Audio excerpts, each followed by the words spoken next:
the penultimate round of the British Cross Country Championship 2014. This weekend is a real treat for our drivers as we're at the top secret military tank testing site, which is just around the corner from the Tank Museum in Bovington, Dorset.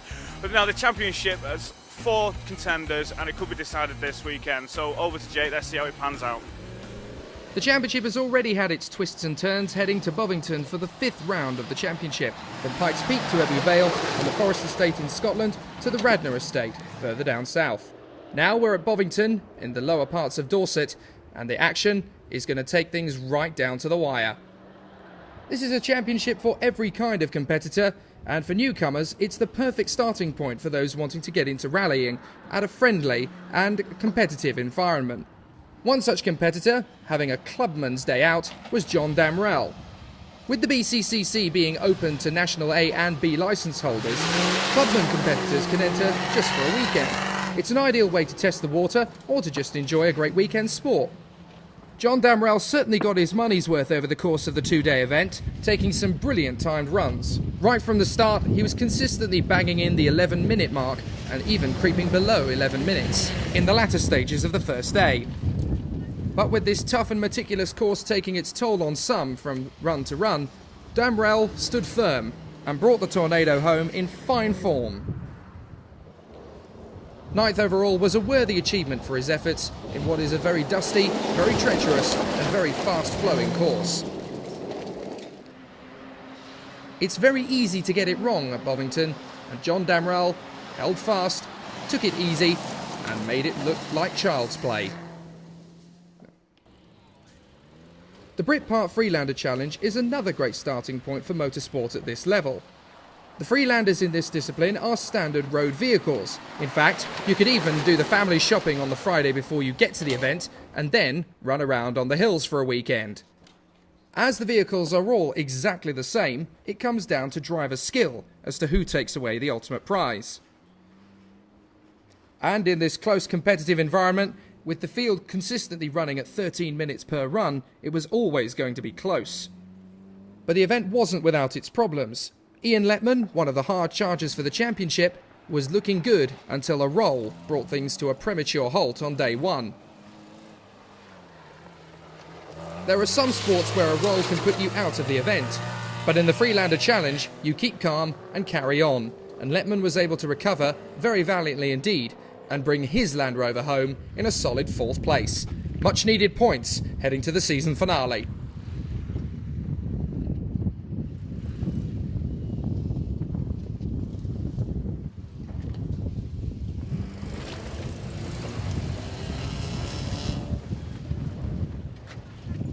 Okay, Ian, well, firstly, what on earth have you done to this car? I mean, every panel is dented. Oh. And considering the speed you go, or lack of it, it's just say, you managed to hit everything. Poor Daisy, I just don't know what happened. We were going along nice and quietly as we do, you know, without gin and tonics and our newspapers. And all of a sudden, something underneath broke, threw the car left, up onto the bank, and over she went. And it just did a 3/4 roll. It ended up on its passenger side. Okay, and you just rolled it back onto its wheels and drove off? Yeah, we rolled it back on its wheels again and it got towed back because the wishbone was broken, the drive shaft was broken, so it had a suspended tow. The ride is shamed, back to here again. And in fairness, everybody offered to come and help to put the car right for me. So spare parts were appeared and people with spanners came along, made a great job of it. The only thing we were left to do is take the windscreen out, which is causing a few dramas in this dusty conditions. so we're all beefed up. We got goggles on, we got respirators on, we got all sorts of things, all which has been lent to us. So I can't speak more than enough about how good the competitors are in these events. You know, they really, really help you out. It's sportsmanship, isn't it? At its very best. Oh, at its very best, yeah. It really comes to the top. As people worked hard to get this car right, and people have been taking photographs of it, and it's quite a celebrity now, this car, because every panel on it is dented, as you say. But by Walters Arena, we'll be back again, looking beautiful as always. Okay, is it going to be straight? It'll be looking as beautiful as always. The windscreen's out. That can help for aerodynamics. Why don't you open the back window? Well, we were trying to reduce the amount of dust because as you drive along, the vacuum around the back would draw the dust in, funnily enough. So we're trying to keep the dust out by keeping all the windows shut. Science in motion. And then going slowly, of course. My trick is to go slowly, as always, you know. Is that a trick, or is it just what the car does? Well, I think I ought to move the seat closer to the throttle, really. Maybe that would help, you know. But Put a block on under your foot or shoe. thought about that. Yeah, that's not a bad idea. Get my stilettos on.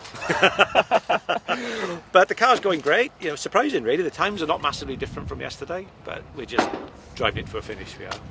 We're supposed to do 6 runs today, believe it or not. So we're going to do all 6. We've done 4, as it is. So.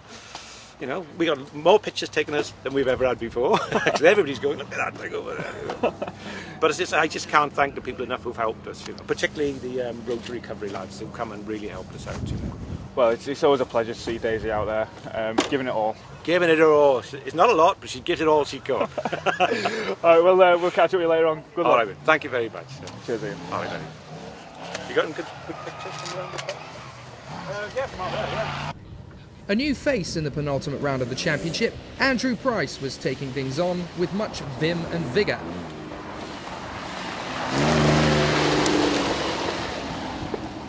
With all that determination and steely nerve, it was attack, attack, attack throughout, and the times definitely showed there was speed and consistency. By the end of the first day, Price was consistently banging in low 12-minute runs. And despite a maximum on the 9th run, it was enough of a solid performance throughout to give Price a brilliant second position in his first event of the team.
Over the course of the Bovington weekend, history was made in fine style thanks to the Race to Recovery crew. Grant White and Yanto Evans were in their dynamic metal supported car, taking on the event as a pair for the first time. And they made history in the process by becoming the first amputee pair to enter and finish an event at this level. Not only did they finish, but they grabbed a stirring podium.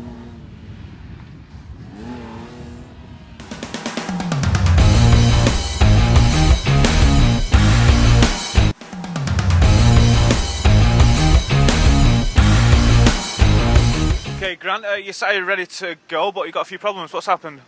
No major problems, nothing catastrophic so far, but I certainly think that for the rest of the event we'll be nursing the car through.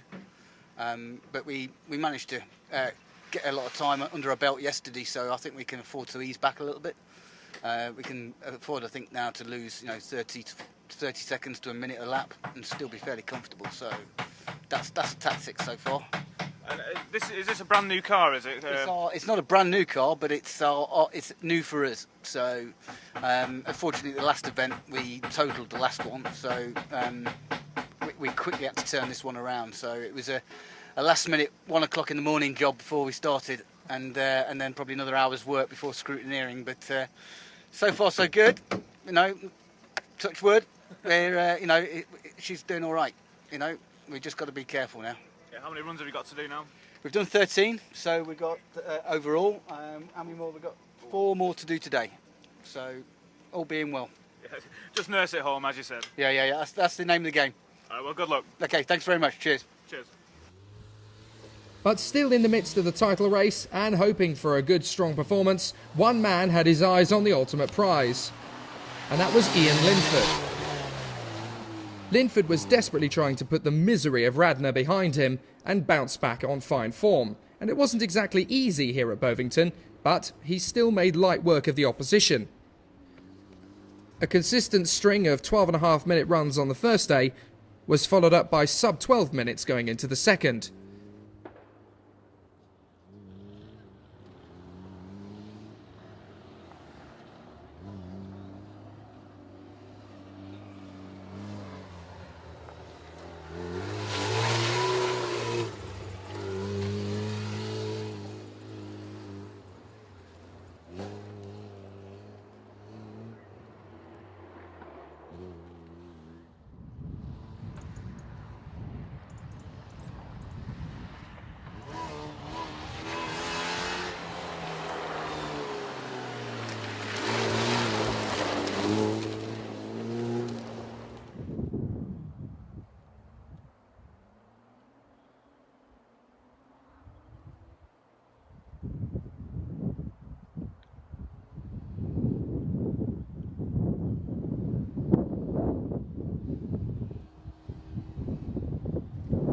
As the pace increased, so did the confidence, and it was always going to be an Ian Linford victory by the end of the second day.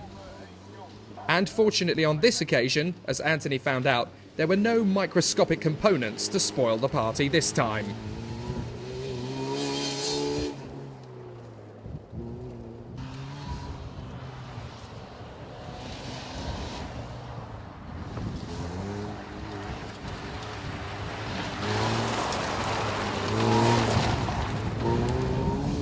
It was unfortunate last round out, wasn't it? You 2 runs away from qualifying. Yeah, unfortunately. We had cam belt issue, but that was my fault. I held my hands up. We broke an engine mount, and one of the little brass fells that holds the cover in place actually dropped, and I thought it dropped on the floor. Normally I'll check for something like that, and we were in such a hurry I didn't. We managed another 5 stages with it, with a little fel bouncing around in the cam belt housing, and it just happened to pick up, and it went between the cam belt and the tensioner. It just popped the cam belt off. £300 worth of damage later. That's life. That's racing for you as well. Yeah, it is, unfortunately. It's just a silly little thing like that. And that's it. That was it. Weekend over. And that was it. Yeah, unfortunately, that's sort of like... Whether or not it's cost us the championship or not, I mean, that would have given us about 50 points clear over Race to Recovery at the time, which would have meant we could have just taken it easy for the last 2 rounds. So, but take it to Walters Arena now. I think we've got second today. Take it to Walters Arena and see what we can do there to finish off. Well, it won't be a finish for our season. We've just booked in for Rally GB as well, so we're actually doing that this year. with the Freelander. So that'll be interesting for the first time. Brilliant. Now, Race to Recovery are your main rivals, aren't they? They are, yeah.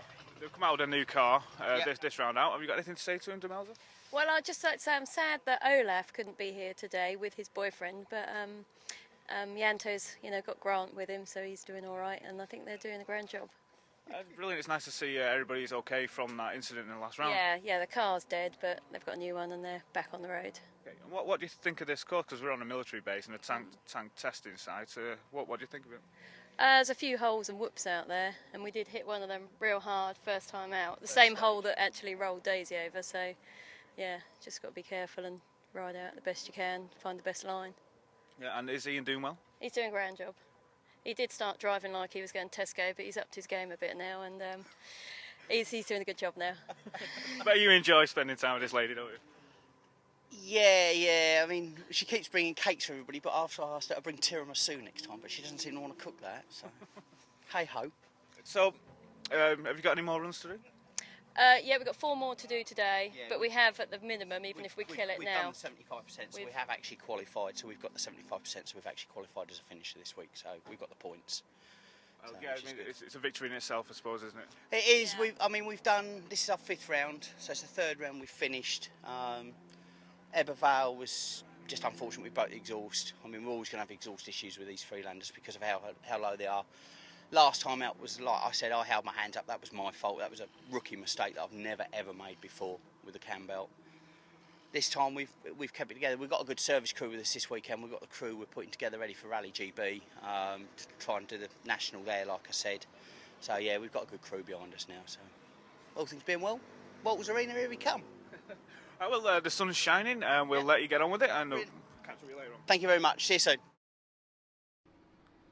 So, there you have it. A roll from Daisy, history from Race to Recovery, and a championship battle to compare with the top leagues of motorsport. It's neck and neck heading to the season finale at the Walters Arena, with Race to Recovery and Ian Linford side by side on points, 179 apiece.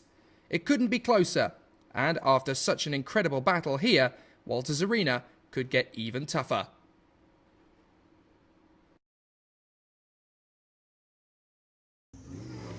So on to the championship class, and right from the word go, the battle was raging. We start with the steely nerve of Ryan Cook in the Milner. It hasn't always been easy for Ryan Cook to set the pace strongly from the word go, but here at Bovington, it was clear he was going to be fighting for the victory right from the start.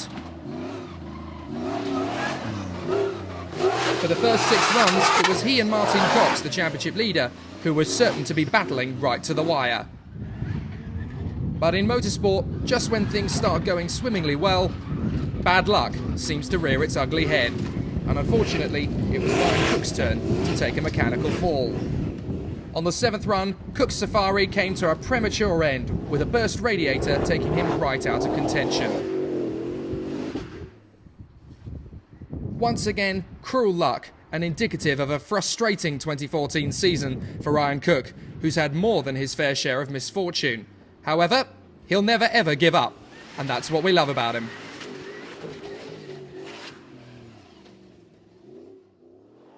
But the event wasn't without problems. We start with Paul Harris. He'd had all sorts of issues throughout the course of the event at Bovington in the GSR Maxi Light. Normally they're right at the sharp end battling for victory, but with overheating difficulties causing no end of problems, it was a bit of a lacklustre showing from the GSR, with Paul Harris giving it everything it had right the way to the finish. The only consolation was that when the car was running well, it was running really well. Low 9 minutes for the entirety of the first 6 runs, and it was only towards the second day when things really started to take its toll. It was run 14 when everything really hit the bucket, but those final 4 maximums to end the safari.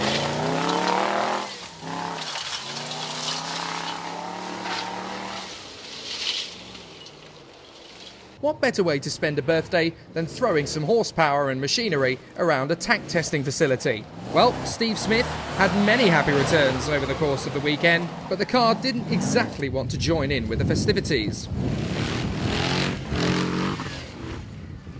The pace was good once again from the JRG Indy Clio when it was running. but there were problems on day one that held its charge. But there were several problems on day one that held up its charge, stopping twice en route over the course of the first day. So, with the first and 8th runs being nothing short of a write-off and several maximums to follow, it was only when the car was running that there were huge flashes of speed. But with low 9-minute runs consistently on the second day, there are signs heading to the finale next month that there is going to be plenty more to talk about around the Walters Arena course.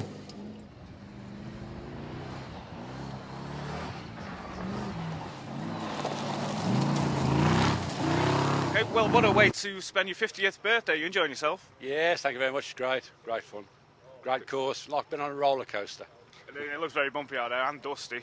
Yeah, it is, very dusty, but it is good course, great. Now, I see all the panels are still on your car, but they're all different colours. Tell us about that. Well, eBay have approached me and offered me a sponsorship deal for 50 pence, so we've decided to paint a few different panels, some different colours. I did a charity day a couple of weeks ago, and it went badly wrong on a flat grass field. I don't know whether I should be admitting this on camera, but I took the organiser around and we ended up on our roof. And there was a big queue, and then once they saw that we were upside down, they all disappeared. I wonder why that was.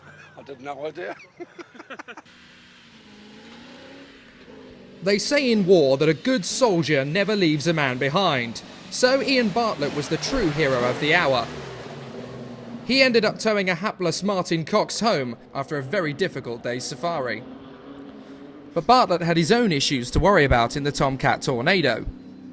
He started Saturday pretty tentatively, with relaxed 10-minute runs. But once the Tornado hit its stride, it was easy to find more time. And by the second day, there was the occasional dip below 10 minutes. It was enough to warrant 8th place overall, just ahead of John Damrell in his Tornado. But the Tomcat was not exactly firing towards the podium on this occasion. Mind you, Martin Cox was very pleased to see him as he gave him a lift back to the paddock. But that's a story for later.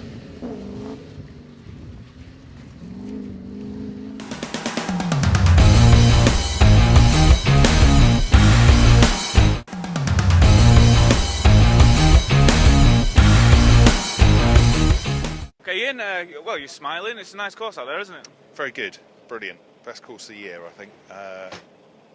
Very rough, undulating course.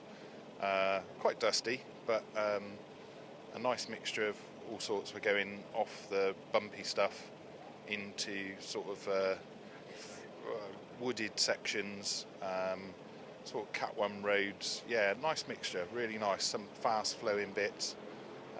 Just a little bit different to the normal sort of forestry commission stuff that we've been doing, recently. So, yeah, nice change.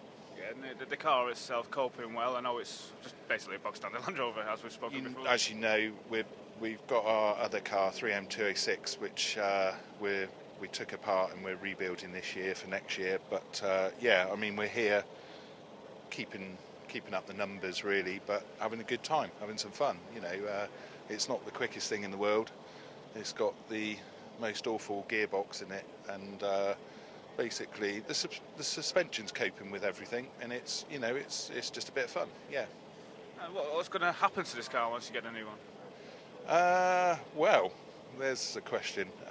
We've had it since 2005, this one, and it's always sort of sat in the corner of the workshop as a reserve when we haven't been using the others. So, I mean, I don't know if we can get rid of it now. It's part of the family, really. So, it's sentimental. Never know when you're going to need it back, do you? So. No, you don't. And the championship, obviously, is hotting up. I mean, Martin is flying, isn't he, around here? Martin's doing very well. Obviously, we service with him. It's nice to see it, to be honest. We started off around the same time as he started racing in similar cars like this one. And it's lovely to see him. He's progressed up, bought a very much better car. His driving's, really come on leaps and bounds, and he's now, potentially going to win the championship. So it's lovely to see. Yeah. We can't wait to see how it unfolds. Yeah, absolutely. The impressive debut season of the Isuzu D-Max in the capable hands of Jason Sharp took a bit of a sting to the tail around the Bovington course. Its reliability has pretty much been shipshape in Bristol fashion all season, with more speed being found on every occasion. But its most serious problem to date struck at Bovington with a drive shaft failure, meaning that for the large majority of the event, poor Jason Sharp had to cope running on two-wheel drive for many of the runs. Still, in most things, including motorsport, you keep calm and you carry on, as the Isuzu D-Max did. The first run produced several 10-minute runs that were very, very consistent, while moving into the second day, there were plenty of sub-10 minutes. Had it not been for that drive shaft issue, there would have been plenty more to talk about for the Isuzu D-Max, and possibly even a top 6 finish. As it was, 7th position was solid and satisfactory, but hopefully there'll be much more than that at the season finale. But that 7th position could play dividends in the championship standings, as he incredibly moves to 2nd in the points. Pretty seamless weekend up until run 12. A bit enthusiastic over a jump, I believe. Yeah, run 12, we were the quickest so far that we've done. I think it was a 9:40. But in respect to that, we have had a big jump and heavy landing, and it's just tweaked something on the left front. We're not quite sure what it is. We're just trying to top arm and a ball joint to see if that's going to rectify. But it's just towing in a little bit. It didn't drive any worse, but it drove well the same. But it just doesn't look right. So we're just doing a bit of precautionary maintenance, really. That's the key to keep going as well, isn't it, I suppose? Well, that's it. Preventative maintenance is the way to to win championships or get good results. The Isuzu itself, how's it coping with this sort of terrain? It's very dusty, there's a lot of bumps involved.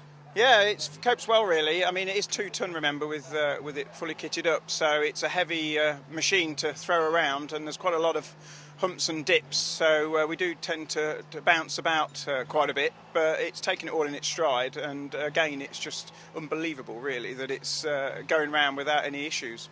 I know, and it's incredible to watch. It really looks good out there as well. Oh, good, thank you.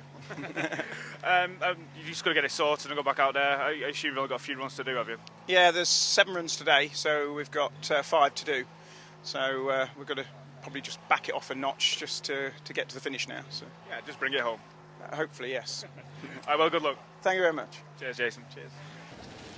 Consistency is the name of the game in this sport, and right from the start, Paul Myers wanted to prove that he had the consistency and the speed to challenge for the victory. But for some reason, the Land Rover Tornado just didn't want to play ball at the beginning of the event. After time lost on the first run and solid consistent 9 minutes run thereafter, it was something about Paul Myers' form that made it look pretty straightforward. 4 minutes lost on the 10th run, and then a maximum going into the second day hampered any chance of Paul Myers threatening the victory. It was a shame, as Paul had definitely been one of the contenders throughout. And it meant that once again, a genuine opportunity for victory was not on the cards due to a minor technical fault. But the speed was definitely there, as Paul Myers got the fastest run of anybody. Had it not been for those mechanical defects, he most certainly would have been on the podium. Okay, Paul, your car's in pieces at the moment. What's happened? Yeah, we've just gone out on the first lap today. About halfway round, the brakes started to feel a bit sort of soft. Started to lose the brakes, but carried on, got to the finish, and found there's a rock or stone hit the brake pipe and just fractured it. So obviously leaking brake fluid, so I'd only running on front brakes really. And that's the fastest lap of the weekend for you so far, is it? Does that mean you're using the brakes too much, is it? Maybe, yeah. Good lap, fastest lap of the weekend. So yeah, perhaps I'm using the brakes a little bit too much. Perhaps I should leave them off. Yeah, why bother fixing it? Exactly. Now, it's a bit of a change for everybody this weekend. We're at this tank testing site.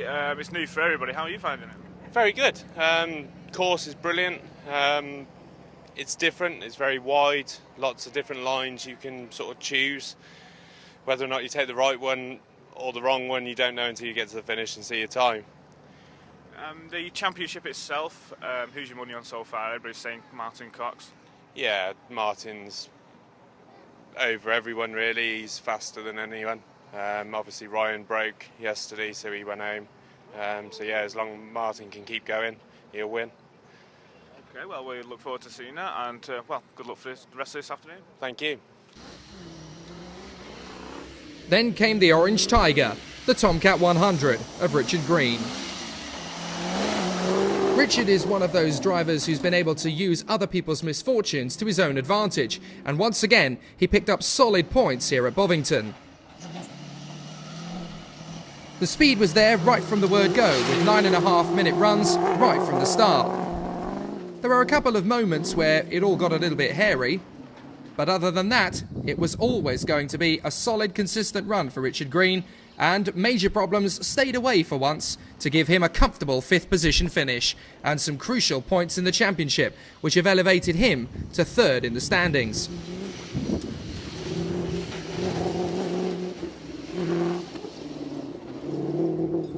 Richard, you look like a man who's thoroughly enjoying himself. Yeah, it's good. Good out there. It's different to what we're used to. It's a cracking place. So very good indeed. There's a lot of undulating sort of sections in the course, isn't it? Yeah, it's quite a bit in some places. Some places it's just fast tracks. Yeah, mixture, a very good mixture of all. And it's not too hard on the car as well, is it? You can just push and push. You can. There are some big, if you get it wrong, there's some big like landings, and it can, it can hurt. But on the whole, yeah, it's very good. A lot of different lines you can take. It's so wide, you don't have to take one line. You take your pick really. And how are your times comparing to the top boys? We're struggling a bit yesterday. We had a bit of problems with suspension settings. It was a bit firm. We've had to play all day yesterday. We've got the best we can now. But yeah, we're doing okay. Sort of 9, I think we're doing 9:20, something like that. Is our quickest time. So.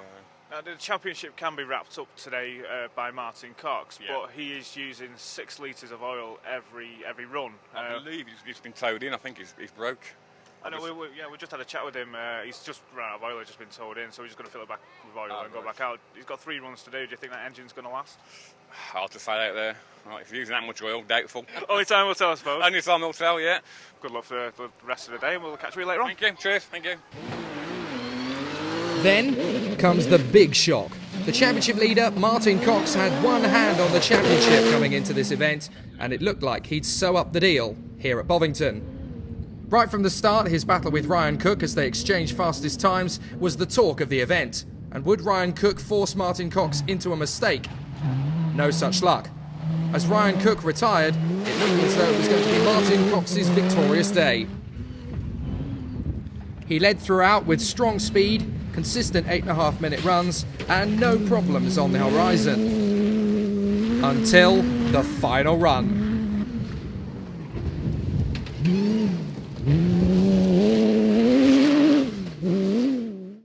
Okay, Martin, we're just seeing you being towed in. I've heard a rumour that you're using 6 litres of oil every run. Have you got shares in Saudi or something?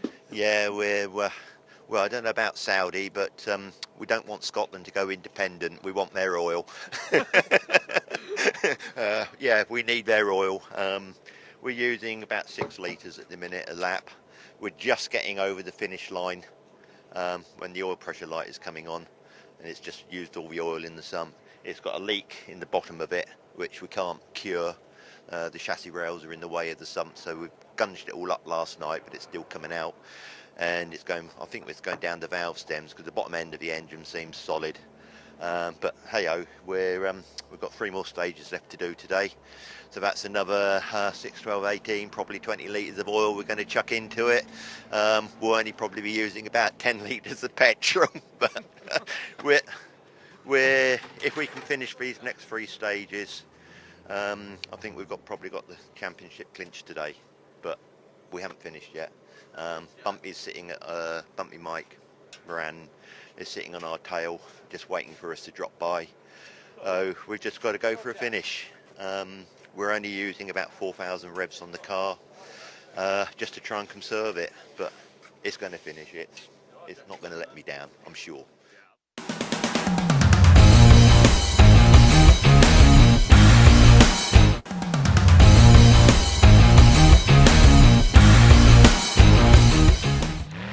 The problems seemed to begin early for Mark Jakes in the event, as he had to overcome shaft problems and then electrical difficulties through the course of the safari. However, he stood firm and fought on valiantly, and the 3M Challenger rewarded him beautifully with the best ever result he's had in the BCCC. Third position overall. Having moved from the trophy category last season to the championship class this year, a podium is a just reward for great determination, sheer grit and total confidence in the equipment. It's great to see Mark Jakes getting a podium for the first time, and hopefully there's plenty more where that came from.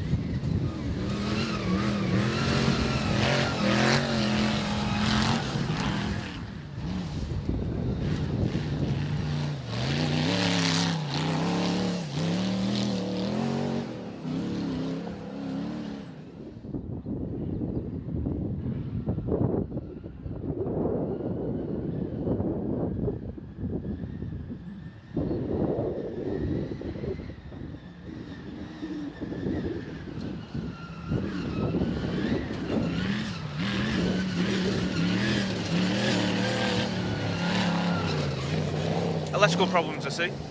Yeah, it looks like the wire's broken on the back of the alternator and it's not charging, so we've done 2 laps on the battery basically, so we're just trying to get it sorted out now. But no, it's going well at the moment. Touch wood. Nothing terminal. I hope not. And I'm trying not to stress too much. Okay, yeah, you don't look stressed at all. For a change. The course itself is new for everybody. How are you finding it? Brilliant, really good course. Everyone's loving it out there. It's really good. Yeah, very fast, very bouncy, a lot of airtime, a lot of entertainment. So yeah, it's good. Yeah, from a spectator's point of view, it's brilliant because everybody's sideways, every chance they get. Yeah, I know. It should make good viewing on the telly. Cool. Brilliant. Well, we'll let you get back on with the repairs. Yeah. All right, okay. Cheers, guys. Thank you. If you want action in this championship, look no further than the Lamborghini. That would be Andy Powell. Andy pushed hard throughout with some stonking good times on day 2. It put him into a competitive 3rd position when Ryan Cook retired, and he kept on trekking, managing to pick up 2nd position once Martin Cox fell by the wayside. Once again, a personal best for Andy, and a 2nd position is a just reward for all that effort. For once the bad luck stayed away, and Andy got his best ever result in the championship.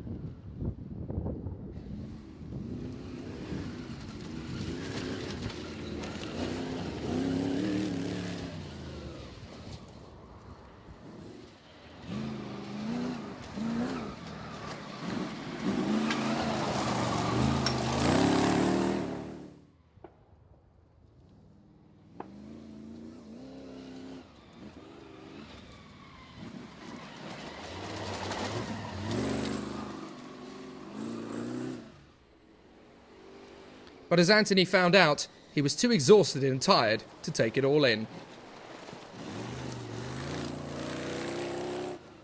Okay, Andy, you look exhausted, you look filthy, but was it all worth it? Yes, yeah, it's definitely worth it. We think, from your say-so, that we're 2nd. We'll go and check it in a minute, but yeah, definitely worth it, definitely worth it. Yeah, this course is new for everybody, and everybody's enjoyed it, especially you. Yeah, I've enjoyed it. I do like it rough. The car, it just soaks it up. There's a limit, obviously, to how fast you can go over it, but I think I found a limit, and we just stuck at it. So, worked. It was troubles with Martin Cox's car, which has sort of handed you 2nd place, but you still had to go out there and do it. Yeah, no, nobody likes to see anybody break down or engine blow or anything like that, but no, it's happened. It's worked in my favour. Don't mean to sound nasty, but it's worked in my favour. But you've got to be there at the end. I've had a few bad events this year, and yeah, I know the feeling. You know. Are you looking forward to Walters Arena? There's going to be a showdown for the championship because it's still not tied up. Yeah, I'm looking forward to Walters. I do like Walters personally. My navigator, he's not so keen, but yeah, I like Walters. I know my way around there, so hopefully we'll do okay. We'll just try and finish the season on a high. Yeah, absolutely. We all can't wait to see it. Yeah. Well, second is my best ever position. Hopefully that we can build on it. Yeah. Yes, that's the words. Yeah. Okay, well, good luck. Yeah. Thanks very much. Cheers. See you again. And so to the last man standing, as it were, Mike Moran soldiered on to take his second victory of the season after a very intense battle. He'd been running consistently well right from the start, with low 9-minute and sub 9-minute times. But when Ryan Cook disappeared from the running, he was promoted to second, and in the final stage, he grabbed much needed points and a brilliant victory. Promotes Mike to fifth in the point standings with an outside chance of grabbing second overall.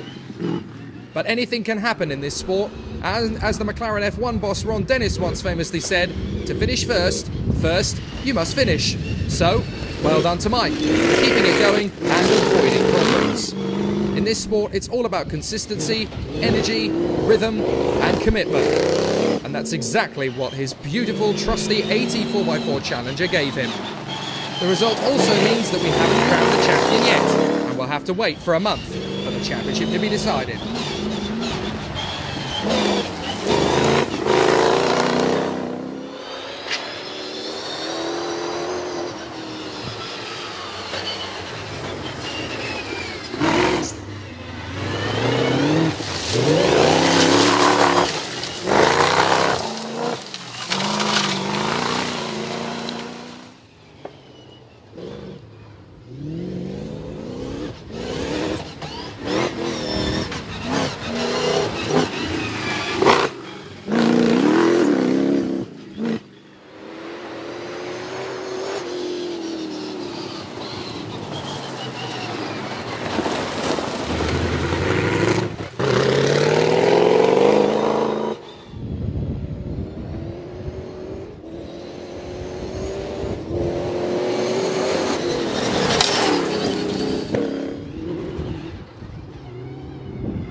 Michael, congratulations. I know it wasn't quite the victory you're looking for, but a win's a win nonetheless. Well, a win is a win, and that takes the championship down to the wire now. So it's going to be a battle royale down at Walters Arena, and I'm really looking forward to it.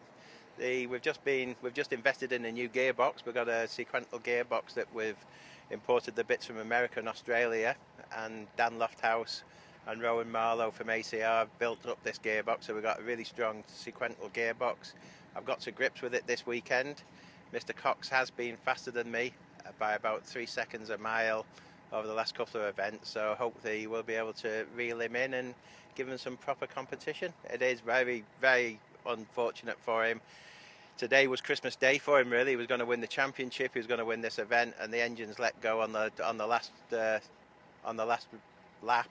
Was really unfortunate for him. I do feel sorry for him, but the championship's all about finishing the rounds, and on this occasion we've finished and he hasn't. So it's good. It's good for the championship, yeah. Especially for the last round as well. So he's going to have a new engine in, you're going to have your sequential gearbox, so it's going to just be head to head with you guys. It is, and it's as we know, he comes out the blocks fighting. He's very fast on this first run, so. Looks like I need to man up, doesn't it? I better go start go-karting or rally school or something. But we're gonna try our best to win the championship. Now we're just gonna go for it. Well, you might as well. You've been at every round of the season. You've tried as hard as you can. You've had your ups and downs, and it's just come down to this one last event. It has, Normally I'm quite happy just being in the top 10.